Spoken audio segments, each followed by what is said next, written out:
ओम शांति।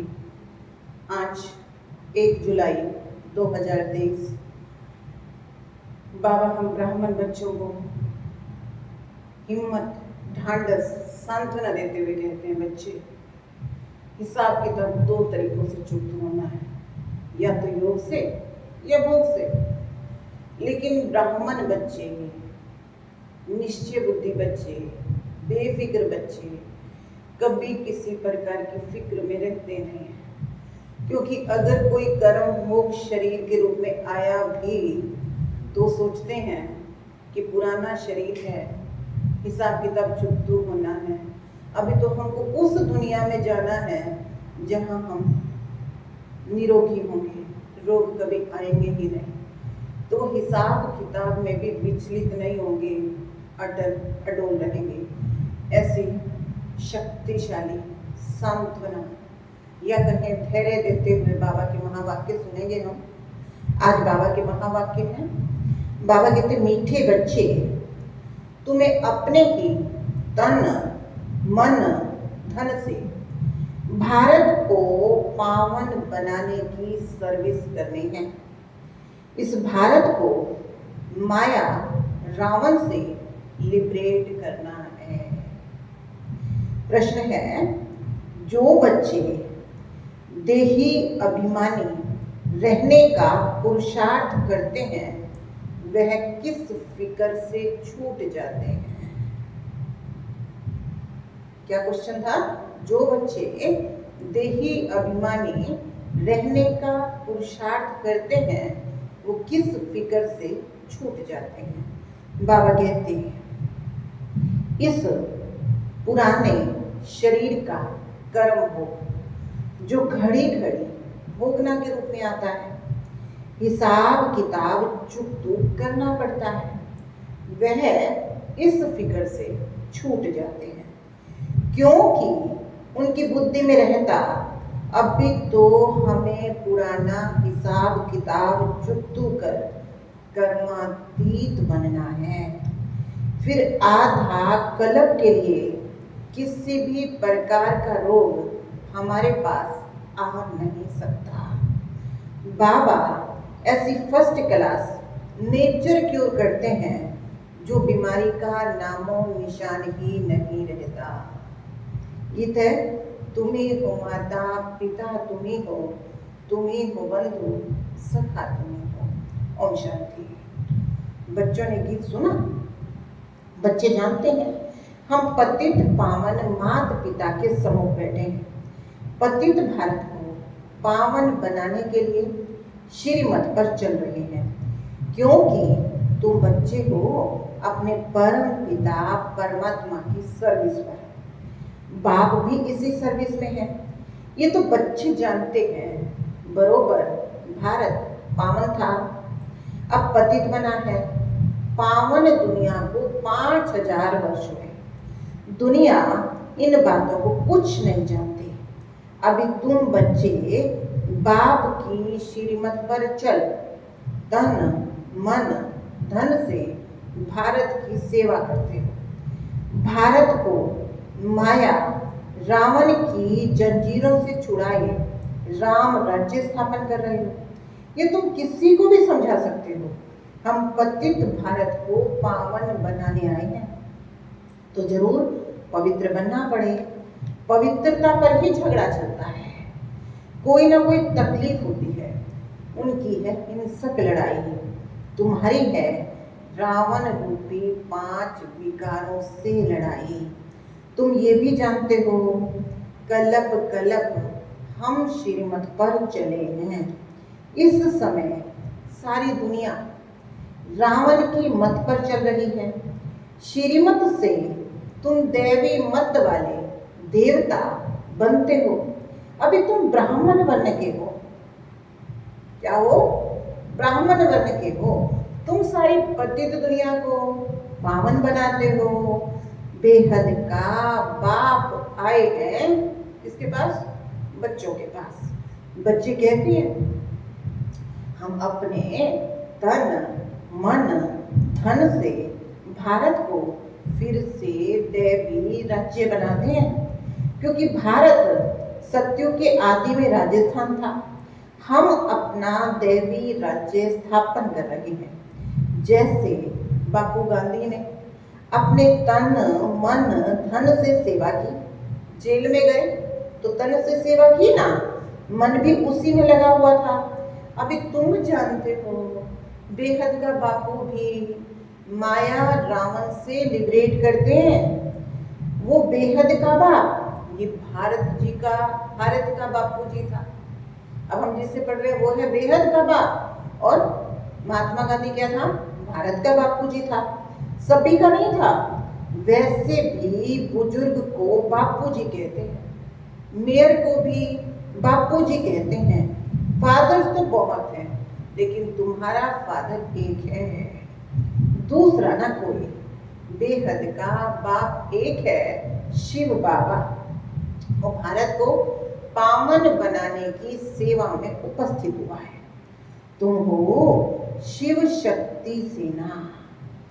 अब बाप जरूर किसी के शरीर में आया होगा, साथ में मददगार भी होंगे।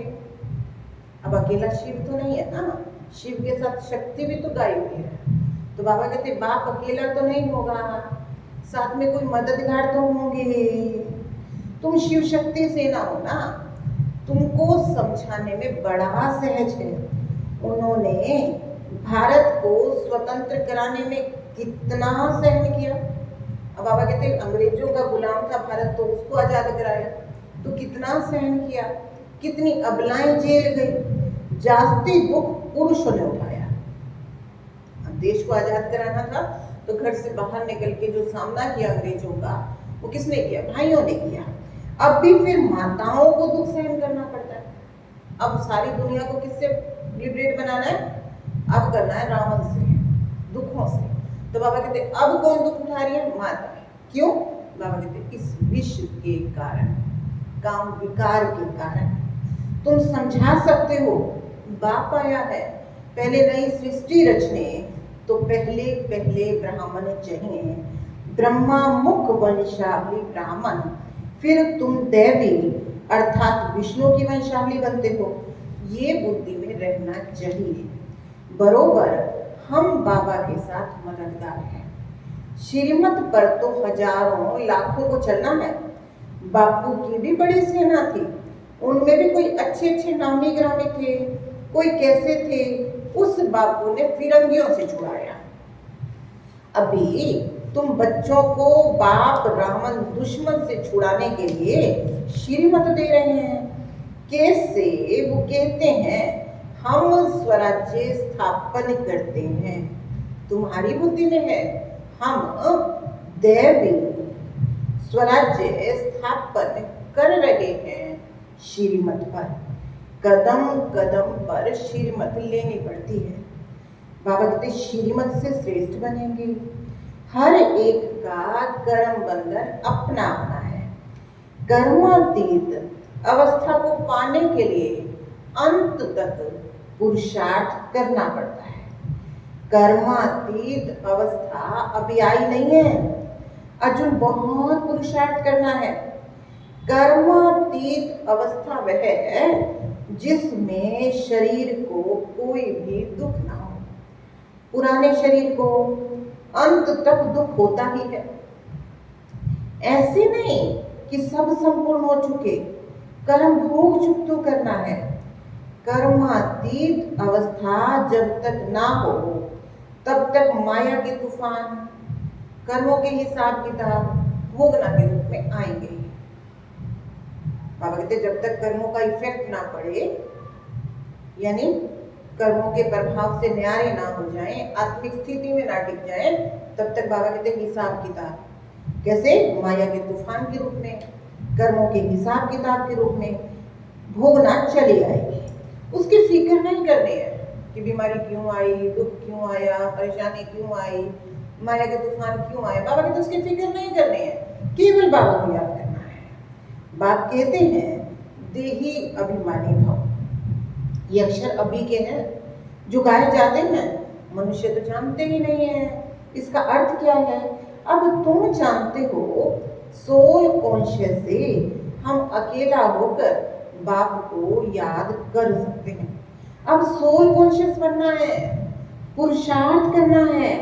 मैं आत्मा हूँ, बाप को याद करती हूँ। सर्वव्यापी कहने से हम किसको याद करें? बाप ने समझाया है शांति के लिए कहीं जाना नहीं है। अब हमको शांति चाहिए तो क्या सोचे? घर छोड़ के चल दे।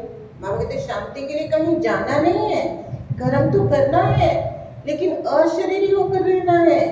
हम आत्मा हैं, ये मेरे ऑर्गन्स हैं। आत्मा का तो स्वधर्म ही शांति है। हम बाजा नहीं बजाते, यानी कर्म किया और कर्म के किनारे हो गए। तो हम कहते हम बाजा नहीं बजाते। वो सन्यासी तो हठ योग करते हैं, प्राणायाम करते हैं, अभ्यास करते हैं, फिर खड्डे में जाकर के प्रयत्न करते हैं। यहाँ तो हठ योग की कोई बात ही नहीं है। यहाँ तो सिर्फ नॉलेज को समझना है।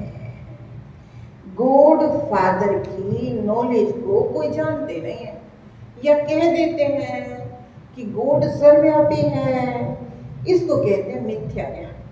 अब तुम फादर को जानते हो, सबका फादर एक है, वही आकर सृष्टि को पावन बनाते हैं। तुम बाप के साथ मददगार हो, पतित से पावन बन फिर पावन दुनिया में चलोगे।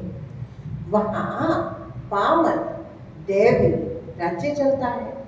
पावन दुनिया के लिए तुम राजयोग सीखते हो, फिर टीचर बन तुमको सृष्टि चक्र का ज्ञान देते हैं, जिससे तुम स्वदर्शन चक्रधारी बन चक्रवर्ती राजा रानी बनते हो। गृहस्थ व्यवहार में रहते हुए इस अवस्था को जमाना है। तुमको कितना सहन करना पड़ता है, मार भी खाते हो। अब बाबा कहते हैं लाइन कैसी है? ये ज्ञान है सत्य। तो सत्य ज्ञान के लिए क्या होता है? परीक्षाएं आती हैं, पेपर आते हैं, विघ्न आते हैं। इसके लिए तो बाबा कई बार कहता है कि खोट निकालने के लिए सोने को अग्नि में जलाया जाता है, लोहे को थोड़ी जलाते हैं खोट निकालने के लिए। तो ऐसे बाबा कहते तुम्हें कितना सहन करना पड़ता है, मार खाते हैं। इस यज्ञ में असुरों के विघ्न पड़ते हैं, अबलाओं पर अत्याचार होते हैं। विकार के कारण कांग्रेसी उस जेल में जाते थे। जब देश आजाद कराना था ना, तो अंग्रेज लोग क्या करते थे? कांग्रेसियों को पकड़ के जेल में डाल देते थे। तो बाबा कहते कांग्रेसी उस जेल में जाते थे, और तुम बाबा कहते कंस जरासंधियों की जेल में बांध होते, बंधन लग जाते हैं ना कि सेंटर पे नहीं जाना, मुरली नहीं सुननी, योग नहीं लगाना, सुबह अमृत वेला नहीं करना। तो बाबा कहते तुम भी क्या करते हैं? बाबा कहते तुम कंस जरासंधियों की जेल में बांध होती हो, थोड़ा तो सहन करना पड़ता है। अब कोई बांधे तो बंध जाएंगे क्या? अब देखो ना, वो जेल से भी छूटने का प्रयत्न करते थे ना। तो ऐसे बाबा कहते तुमको भी क्या करना है? भले को बांधे, लेकिन तुमको पुरुषार्थ करना है निर्बंधन होने का। तो बाबा कहते थोड़ा सहन तो करना पड़ता है। पावन बनने में मेजॉरिटी तुम्हारी है। माताएं बहुत जाती हैं जो ज्ञान में चलती हैं। अब बाबा कहते वैसे तो बंधन माताओं को लगते हैं, भाइयों को नहीं लगते, लेकिन आज बाबा ने स्पेशली भाइयों को पकड़ा है। कौन से भाई? जो कमजोर होते हैं, जिनके पास विल पावर नहीं होती है, जो अपना निर्णय लेने में सक्षम नहीं होते। तो उनके लिए बाबा ने कहा हाँ, कोई कमजोर पुरुष भी होते हैं। वैसे तो बाबा कहते हैं यहाँ जो है स्त्रियों को सहन करना पड़ता है, क्योंकि घर के अंदर पुरुष या भाई लोग बाहर निकलने नहीं देते, सेंटर पे जाने नहीं देते। लेकिन बाबा कहते कहीं कहीं जो है पुरुषों की बजाय बहनें ऐसा कर देती हैं, बहनें भाइयों को जाने नहीं देती। लेकिन ऐसा कब होता है बहनें भाइयों को ना जाने दें? जहाँ पर पुरुष लोग कमजोर होते हैं। तो इसलिए बाबा कहते हाँ, कोई कोई कमजोर पुरुष लोग भी होते हैं, उनको फिर स्त्री का सहन करना पड़ता है। नहीं तो भारतवासियों का कायदा है कि 60 वर्ष के बाद वानप्रस्थ अवस्था को धारण करना। फिर गृहस्थ को छोड़ चाबी बच्चों को देते हैं कि संभालते रहो। सपूत बच्चे अच्छी रीति संभालते हैं। बाप ने सेवा करके बड़ा बनाया ना, तो बच्चों का फर्ज है बाप की संभाल करना। कहेंगे आप सत्संग करो, हम संभाल करेंगे। बाबा कहते हैं ये तो भारत का कायदा है, कि जब बच्चे बड़े हो जाए तो बच्चे क्या कहेंगे कि आप तो भगवान को याद करो, हम आपकी संभाल करेंगे। लेकिन आधा कल्प में बच्चे भी दुश्मन हो जाते हैं। अब जो कलयुगी संतान है ना, बाबा उसको कह रहे हैं, वो सत्संग करना तो दूर की बात है, वो क्या करेंगे, आधा कल्प में बच्चे भी दुश्मन हो जाते हैं। तुम बच्चों की युद्ध है माया रावण के साथ। उन्होंने फिरंगियों सेलिब्रेट किया, गांधी की मत से तुम पर माया रावण ने 2500 वर्ष राज्य किया है। ये माया बड़ी बलवान है, उनको तो लिबरेट करने में 40-50 वर्ष लगे, मेहनत लगती है। यहाँ तुम श्रीमत पर जीत पाते हो। रावण तुम्हारा बड़ा पुराना दुश्मन है, तुमको गोली मारती है माया दुश्मन। काम का है सबसे बड़ा बम। मामा कहते जो काम भी कर है ना, ये सबसे बड़ा बम। माया से बड़ा खबरदार रहना है। बाबा कहते जितना तुम याद करोगे उतना खुशी का पारा चढ़ेगा। तुम जानते हो हम ईश्वर की औलाद बने हैं, श्रीमत से स्वराज्य स्थापन करते हैं। 21 जन्मों के लिए कांग्रेसियों ने स्वराज्य लिया, अलग काल के लिए। वो कोई स्वराज्य नहीं है। अब कहते तो हमने देश को आजाद कर लिया, लेकिन बाबा कहते हैं कोई स्वराज्य नहीं है। और ये मुसीबत है, ये तुम जानते हो, मृग तृष्णा के समान राज्य मिला हुआ है। देखो देश आजाद कराया, ये सोचा कि भारतवासियों को सुख मिलेगा, लेकिन कहाँ है। बाबा कहते हैं मृग तृष्णा के समान है। कांग्रेस कैसे बनी, ये कोई गीता भागवत में नहीं है। अभी तुम समझते हो उनको कुछ नहीं मिला करके MP आदि बन गए, सो भी अलग काल क्षणभंगुर सुख के लिए। अभी तो सब दुखी हैं। हम स्वर्ग की स्थापना करते हैं। ड्रामा में विजय तो तुम्हारी रोंदी हुई है। तुम राजयोग सीखते हो, जानते हो हम सूर्यवंशी बनेंगे। बाबा पूछते हैं तुम सूर्यवंशी बनने के लिए पुरुषार्थ करते हो या चंद्रवंशी बनने के लिए? तो कहते हैं हम तो सूर्यवंशी बनने का करते हैं। मम्मा बाबा कहने वाले जरूर सूर्यवंशी बनेंगे। अब जब मम्मा बाबा कहेंगे तो सुबह की क्लास भी करेंगे। तो बाबा कहते हैं जो सुबह सुबह क्लास करते हैं ना, वो बनते हैं सूर्यवंशी। तो बाबा कहते इसको कहा जाता है फॉलो फादर फॉलो मदर। माता पिता है ना, वही सूर्यवंशी महाराजा महारानी बनते हैं। ये तो सबको 100% निश्चय। माता पिता बच्चों को कहते हैं तुमको भी पुरुषार्थ कर तख्त नशीन बनना चाहिए। जैसे मम्मा बाबा ने पुरुषार्थ किया ना, तो बाबा कहते तुमको भी पुरुषार्थ कर तख्त नशीन बनना चाहिए। पुरुषार्थ करके फॉलो करना चाहिए। कोई शुभ बोलते हैं तो कहते हैं अच्छा तुम्हारे मुख में गुलाब। अरे सूर्यवंशी बनना कोई कम बात थोड़ी है। अब इतना ऊंचा नंबर 1 देवता बनना, सूर्यवंशी बनना कोई कम बात थोड़ी है। कितने हीरे जवाहरातों के महल सजे हुए होंगे, कितना उच्च पद है। विचार करने से रोमांच खड़े हो जाते हैं। बाबा आप हमको कितना उच्च बनाते हो, हम तो कुछ भी नहीं जानते थे। गावड़े का छोरा गाया हुआ है। गावड़े का छोरा कोई श्री कृष्ण नहीं था।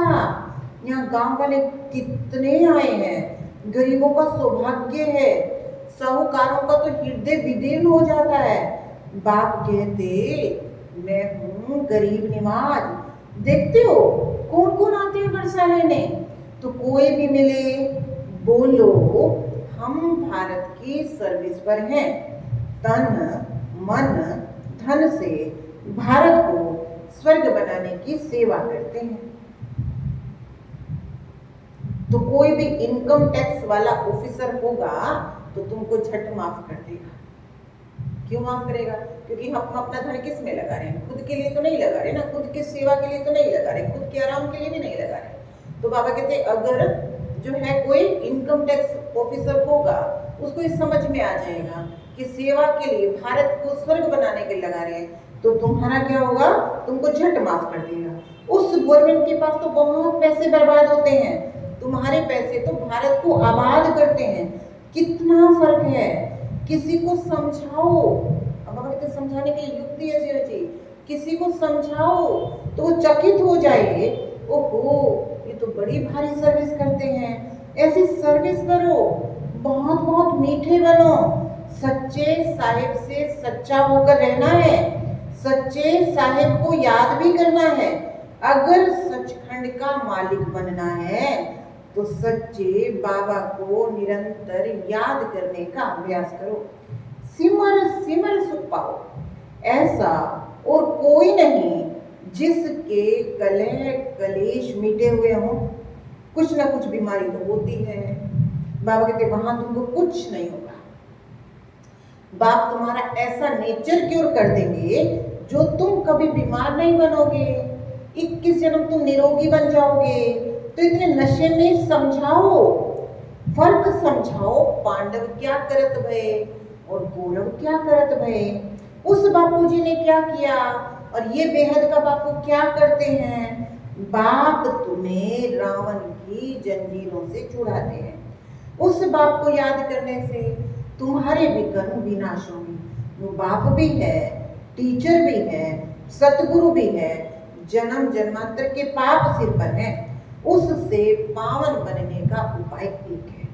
वो पानी की गंगा किसी को पावन नहीं कर सकती, ये बाप की याद पावन बनाती है। ऐसे नहीं कि निष्ठा में बैठे, योग में बैठे, हम कहते हैं हाँ बैठना अच्छा है, एक दो के बल से बैठ जाएंगे, लेकिन तुमको तो चलते फिरते उठते बैठते कार्य भी करना है, बाप को भी याद करना है। उस स्कूल में टीचर पढ़ाते हैं तो स्टूडेंट को टीचर तो जरूर याद पड़ेंगे। बच्चों की बुद्धि में बैठ जाना चाहिए कि बाबा हमको कैसे पढ़ाते हैं। ऐसा कोई नहीं जो बाप टीचर को याद ना करे। तुम जानते हो अब वापस जाना है तो सतगुरु को याद करना है, तो वंडरफुल बातें सुनाते हो। हमारा बाप टीचर, सतगुरु, सत बाप, सत टीचर, सतगुरु है। सत्य का संग तारता है, अर्थात मुक्ति जीवन मुक्ति मिल ही जाता है। इस पुरानी दुनिया से सब वापस जाएंगे, फिर आकर नई दुनिया में राज्य करेंगे। तुम्हारी रेस है, बाबा कहते बेहद की घुड़ दौड़ है। सब कहते हैं हम पहले पहुंचे, तो याद करना पड़े। स्टूडेंट को दौड़ाया जाता है, जितना पुरुषार्थ करेंगे उतना विजय माला में पिरोएंगे। अच्छा, माता पिता बाप दादा का मीठे मीठे सिकिलदे बच्चों प्रति दिलवा जान सिकवा प्रेम से याद प्यार। तुम बहुत प्यारे बनते हो। हम सो देवी देवता थे, फिर हम पूज्य दो कला कम क्षत्रिय चंद्रवंशी बने, फिर हम पुजारी वैश्यवंशी शूद्रवंशी बने, अब हम फिर पुजारी से पूज्य बन रहे हैं। श्रीमत से ये चक्र बुद्धि में फिर आना है। अच्छा, रूहानी बाप की रूहानी बच्चों को नमस्ते। हम रूहानी बच्चों की रूहानी बाप दादा को याद प्यार, गुड मॉर्निंग, नमस्ते, ओम शांति। धारणा के मुख्य सार है भारत को आबाद करने में अपना तन मन धन सब सफल करना है, बहुत बहुत मीठा बनकर सेवा करनी है, सचखंड स्थापन करने के लिए सच्चा बनना है। सेकंड है विजय माला में पिरोने के लिए याद की रेस करनी है, चलते फिरते कार्य करते बाप टीचर सतगुरु को याद करना है। आज का वरदान है त्याग और तपस्या के सहयोग से। दो चीजें कही बाबा ने, एक त्याग और दूसरी तपस्या। त्याग और तपस्या के सहयोग से सेवा में सफलता प्राप्त करने वाले निरंतर तपस्वी मूर्त भव। सेवाधारी अर्थात त्याग और तपस्वी मूर्त। त्याग और तपस्या दोनों के सहयोग से सेवा में सदा सफलता मिलती है। तपस्या है एक बात, दूसरा न कोई। ये निरंतर की तपस्या करते रहो तो आपका सेवा स्थान तपस्या कुंड बन जाएगा। ऐसा तपस्या कुंड बनाओ तो परवाने अपने आप आएंगे। मनसा सेवा से शक्तिशाली आत्माएं प्रत्यक्ष होगी। अभी मनसा सेवा द्वारा धर्मी को परिवर्तन करो, यही विधि है वृद्धि करने की। स्लोगन है नम्रता और धैर्यता की शक्ति से। कौन सी शक्ति बताई? एक नम्रता और दूसरा धैर्यता। नम्रता और धैर्यता की शक्ति से क्रोध अग्नि को शांत बना दो। तो आज होमवर्क, मैं तपस्वी मूर्त आत्मा हूँ। ओम शांति।